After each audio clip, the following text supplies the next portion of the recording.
अपनी ब्लॉग में सबका हार्दिक स्वागत है। सबके मंगल भोज की कामना के साथ आज के प्रसंग में भगवद गीता के अनुसार मुनि वेद व्यास जी ने अनेकों चरित्रों का जिस प्रकार से गुणगान किया है। कल के प्रसंग में हमने यानी सती का अग्नि में प्रवेश करना इस बारे में चर्चा की थी। आज के प्रसंग में मैत्रेय जी महादेव जी से कहते हैं, महादेव शिव जी से, कि वीरभद्रकृत दक्ष यज्ञ,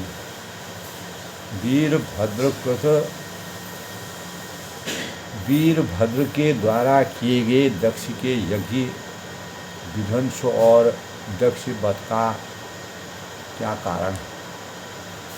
तो यह प्रसंग आज है, यानी वीरभद्र के द्वारा किए गए दक्षी यज्ञ, दक्षी ने जो यज्ञ किया था उसका विध्वंस होने का क्या कारण हुआ और दक्ष का वध क्यों किया गया। तो मैत्रेय जी इस संबंध में भगवान शिव जी से कहते हैं कि महादेव जी ने यह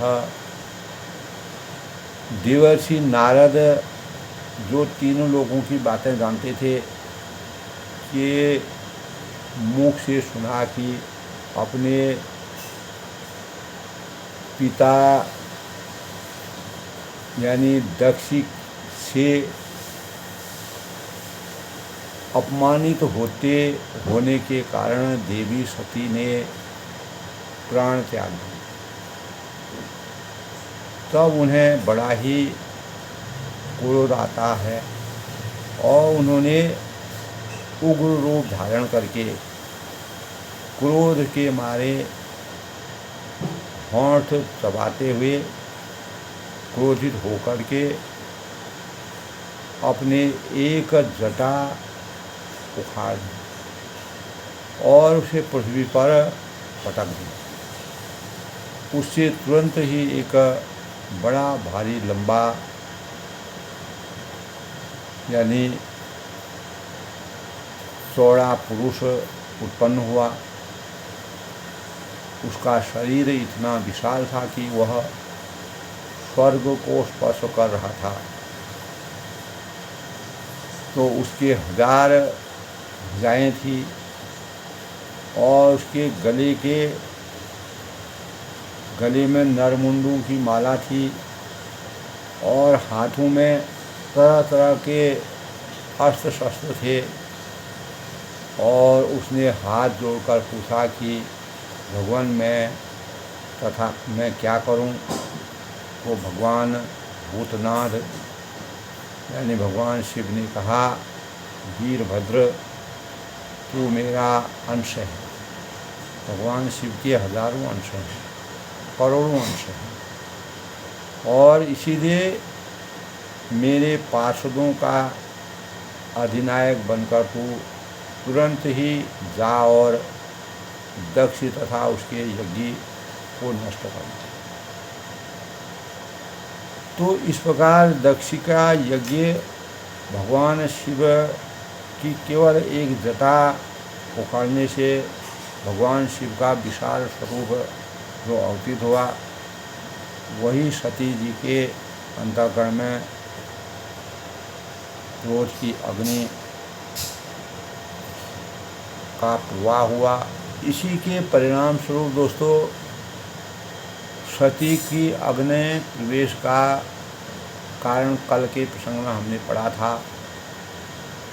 उस समय मैत्रेय जी कल के प्रसंग में कहते हैं कि विदुर जी से कि इतना यानी भगवान शिव ने कहा था कि यदि तुम मेरी बात यानी सती से कहा था कि अगर तुम मेरी बात नहीं मानती हो तुमको वहाँ नहीं जाना चाहिए। तो अगर आप वहाँ जाओगी तो तुम्हारे लिए अच्छा नहीं होगा, क्योंकि जब किसी प्रतिष्ठित व्यक्ति का उसी के आत्मीयजनों के द्वारा अपमान किया जाता है, ये सभी के लिए प्रेरणा का विषय है। तो अपने आत्मीयजनों के द्वारा अगर अपमान किया जाता है प्रतिष्ठित व्यक्ति का, तब वह तत्काल उसकी मृत्यु का कारण होता है। तो तब सती का अग्नि परीक्षा का उदाहरण व्यापक हुआ और शंकर जी मौन हो गए।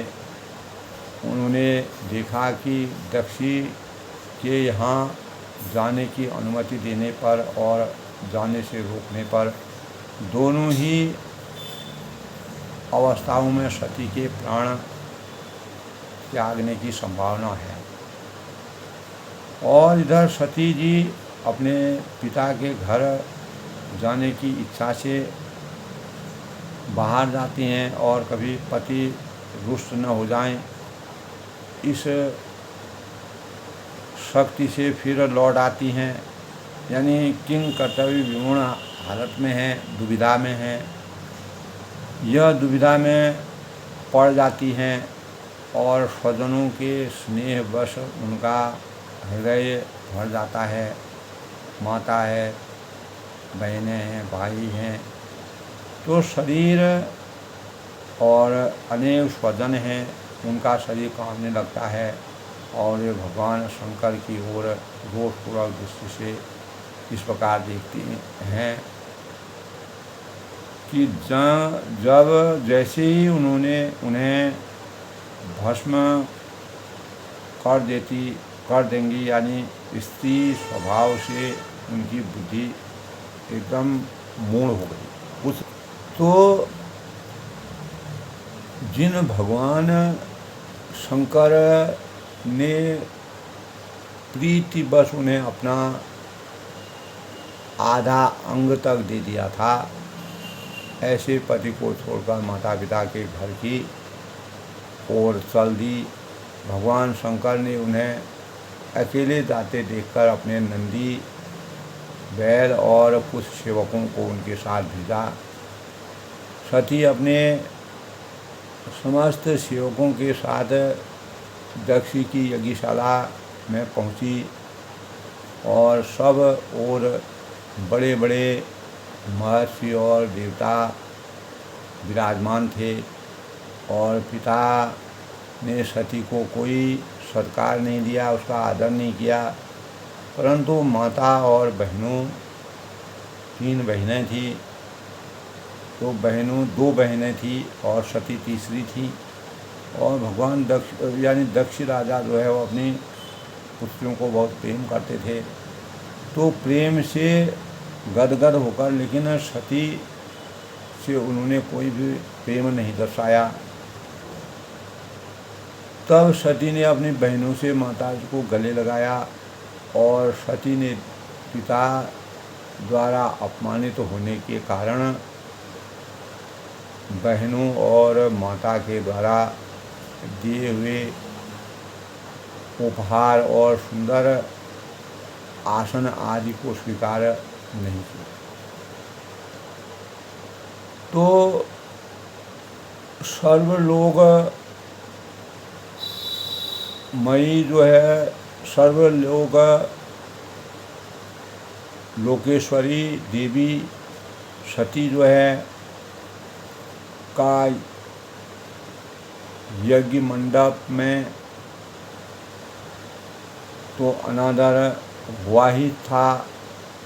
तो उन्होंने यह भी देखा कि उस यज्ञ में भगवान शंकर जी के लिए कोई भी भाग नहीं दिया गया है, अर्थात उनका हिस्सा कहीं भी नहीं है, उनका नाम कहीं नहीं। और पिता दक्ष उनका बड़ा अपमान कर रहे हैं, इससे उन्हें बड़ा क्रोध आया और वे रोषपूर्ण वाणी से दक्ष से बोली कि देवी सती ने कहा, दक्ष से क्या कहा, पिताजी भगवान शंकर से बड़ा तो संसार में कोई नहीं है। और वे तो सभी जो देहधारी हैं, शरीर जिनका भी देह भौतिक शरीर रूपी भौतिक शरीर को जिन्होंने धारण किया है, के प्रिय आत्मा हैं, उनके आत्मा के रूप में उनके भौतिक शरीर में निवास करते हैं, घट घट में निवास करते हैं। उनका न कोई प्रिय है न कोई अप्रिय है, सब समान है, यानी वह अंतर्यामी है। उनका किसी भी प्राणी से कोई बैर नहीं है और न किसी से प्रेम है। आपके सिवा ऐसा कौन है जो उनका विरोध करेगा। आपने ऐसे साधु और सज्जन पुरुषों में भी दोष देख लिया है, तो वे तो किसी के थोड़े से गुण को भी बड़े गुण के रूप में देखना चाहते हैं। तो सती को क्रोध आया, जिनका शिव यह 2 अक्षरों का नाम है, एक बार भी मुख से कोई भगवान शिव का नाम ले लेते हैं, मनुष्य के समस्त पापों का तत्काल ही अंत हो जाता है, नष्ट हो जाता है। तो अहो उन्हीं पवित्र कीर्ति भगवतमय भगवान शंकर से आप द्वेष करते हैं, यह बड़े आश्चर्य की बात है। तो अवश्य ही आप अमंगल रूप हैं और उनके यानी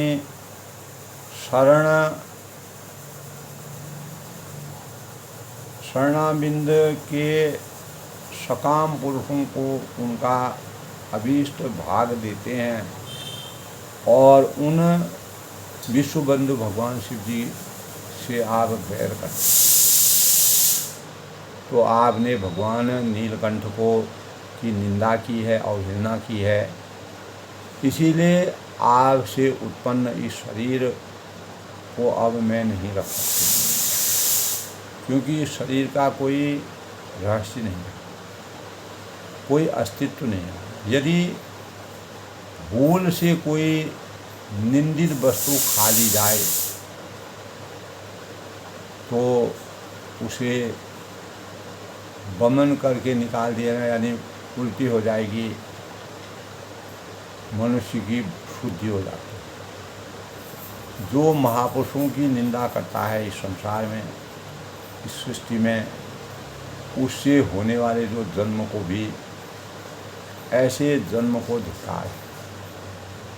तो जिस समय भगवान शिव मुझे पुत्री दक्ष कुमारी कहकर पुकारेंगे और उस समय मुझे बड़ी ही लज्जा और मुझे खेद होगा, दुख होगा। इसीलिए उसके कहते ही मैं आपके अंग से उत्पन्न इस सौतुल्य शरीर को त्याग दूँ। इस प्रकार सती ने जो उत्तर दिया, उत्तर दिशा में उन्होंने अपना भूमि पर बैठ गईं और उन्होंने आचमन करके पीला वस्त्र ओढ़ लिया तथा आंखें मूंदकर शरीर सोने के लिए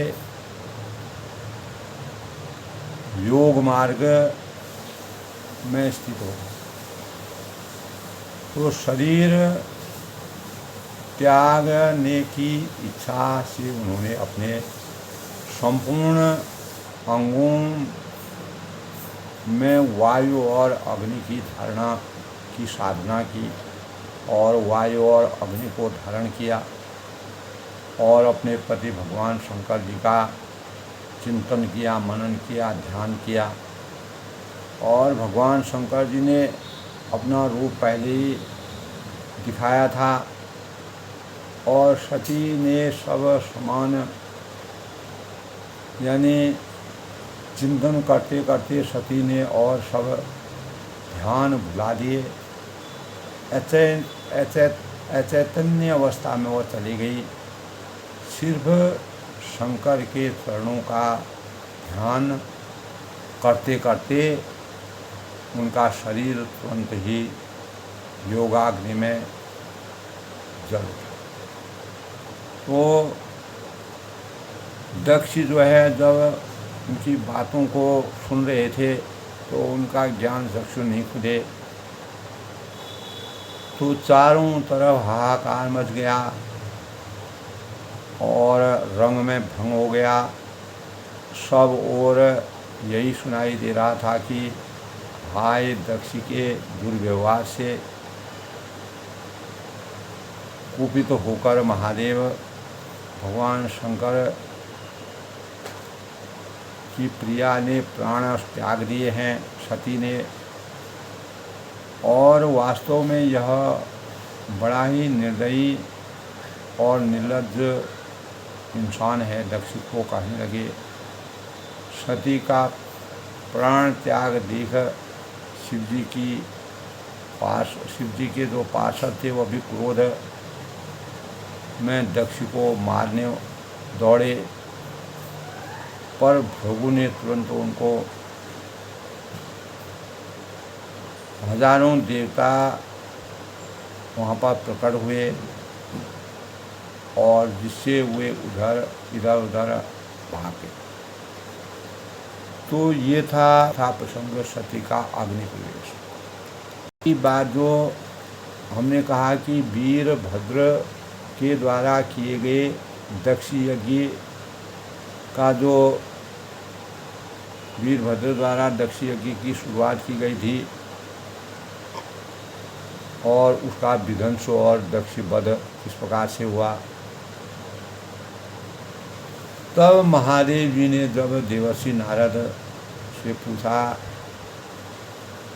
सुना कि आपने पिता दक्ष के अपमानित होने के कारण देवी सती के पास प्राण त्याग दिए हैं, तब महादेव जी ने महादेव जी को बड़ा ही क्रोध आया और उन्होंने उग्र रूप धारण करके क्रोध के मारे होंठ दबाते हुए अपने एक गदा उखाड़ दी और रुद्र रूप भगवान का उसको पृथ्वी पर पटक दिया।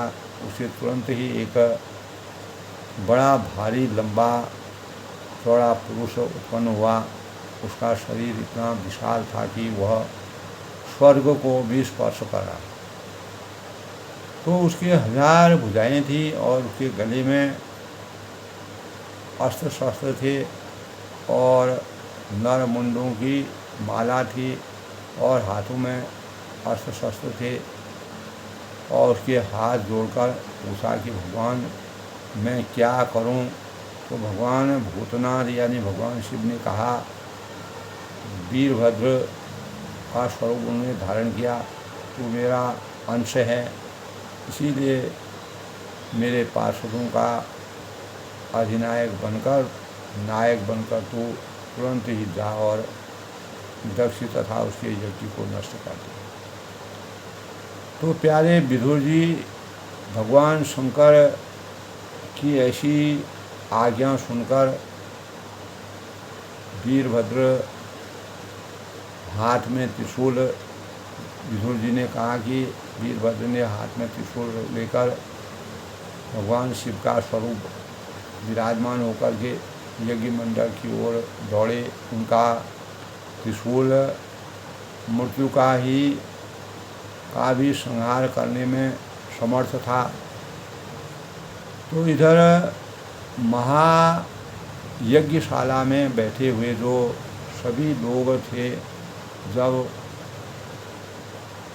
उत्तर दिशा की ओर धूल उड़ती देखी तब वे सोचने लगे कि अरे यह अंधेरा कैसे होता जा रहा है। तो चारों ओर धीरे धीरे अंधेरा होने लगा। यानी यह धूल कहाँ से आ गई, क्या इसी समय संसार का प्रलय भी होने वाला है। तब दक्ष पत्नी प्रसूति जिनका नाम था, दक्ष की पत्नी का नाम प्रसूति था, एवं अन्य स्त्रियों ने व्याकुल होकर कहा कि प्रजापति दक्ष ने अपनी बिना अपराधी पुत्री सती का अपमान किया है। मालूम होता है कि ये उसी पाप का फल है अथवा भगवान रुद्र के अनादर का परिणाम है। और दक्ष के यज्ञ में बैठे लोग इस प्रकार एक दूसरे की बातें कर रहे थे। उसी समय रुद्र सेवकों ने यज्ञ मंडप को सब ओर से घेर लिया, चारों ओर से मतलब यज्ञ मंडल को घेर लिया। तो उनके पास सब तरह के अस्त्र शस्त्र थे और उन्होंने सबसे पहले यज्ञशाला के चारों दिशाओं के खम्भों को तोड़ डाला और किसी ने यज्ञशाला के पश्चिम की ओर स्थित यानी पत्नीशाला को नष्ट कर दिया और किसी ने यज्ञशाला के सामने का जो सभा मंडल था उसको तोड़ डाला। किसी ने यज्ञ मान ग्रह और पाकशाला को तहस नहस कर डाला और किसी ने यज्ञ के पात्र फोड़ दिए, इधर उधर फेंक दिए और किसी ने यज्ञ की अग्नि को बुझा दिया। तो किसी ने यज्ञ कुंडली में पेशाब कर दिया और किसी ने देवी की सीमा के सूत्रों को तोड़ डाला। तो भगवान शिव का जो रुद्र अवतार है वह बड़ा ही विकराल होता है। भगवान शिव जब क्रोधित हो जाते हैं तो उनके रहस्यों का वर्णन किया है। दक्ष राजा को यह ज्ञात ही नहीं था। तो जो रुद्र के सेवक भगवान शिव के जो सेवक थे ने भृगु ऋषि को बांध दिया। भृगु ऋषि ने जो है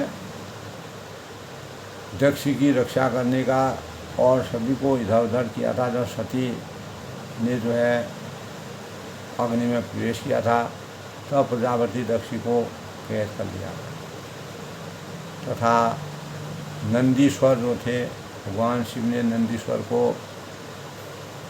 सती के साथ भेजा था, ने पूषा और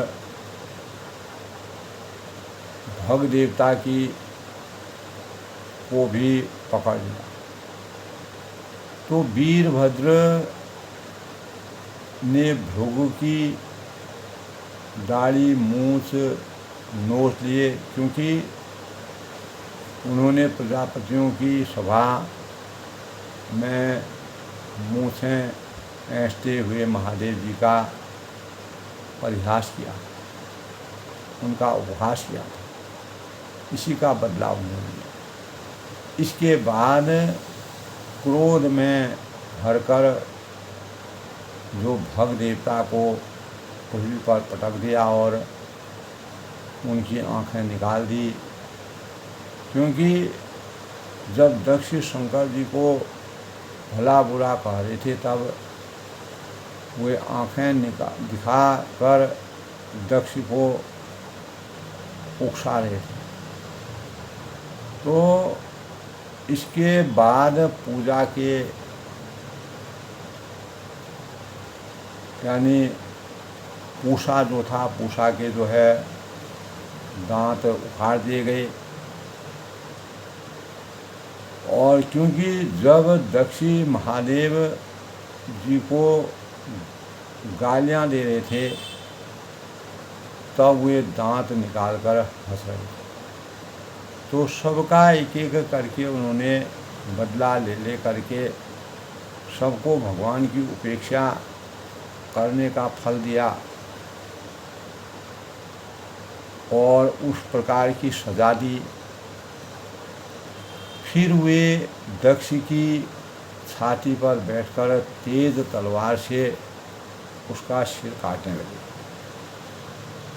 परंतु बहुत प्रयत्न करने पर भी वे उसे धड़ से अलग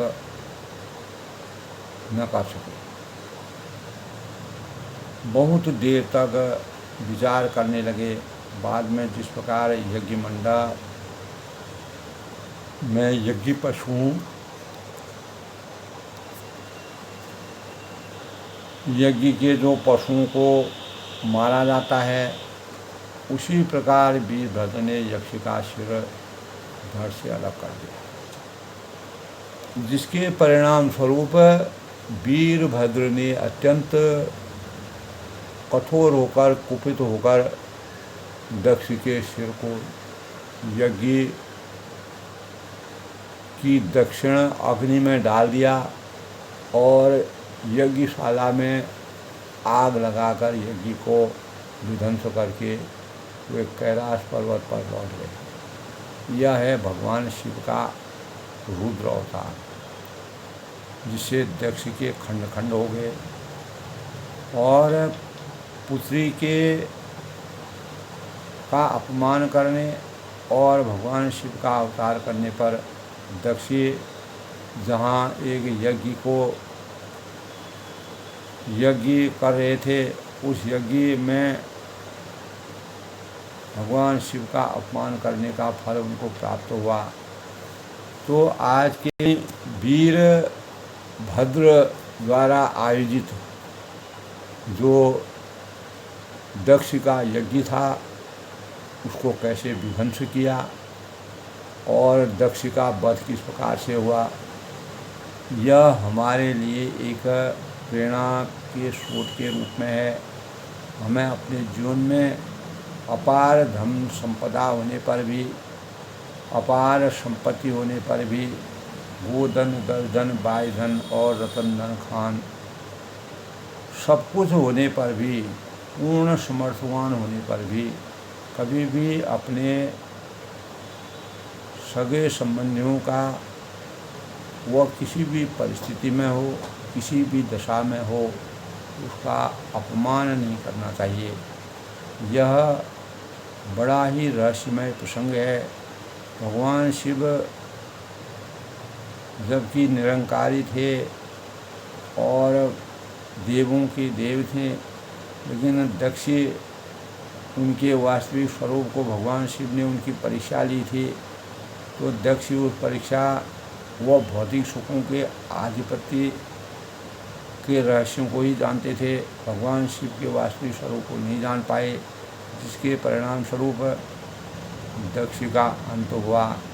यज्ञ के बदले उसका परिणाम क्या हुआ, यह इसलिए हमें भी अपने जीवन में समान भावों के साथ, समान विचारों के अनुसार मान सम्मान और अपमानित जीवन से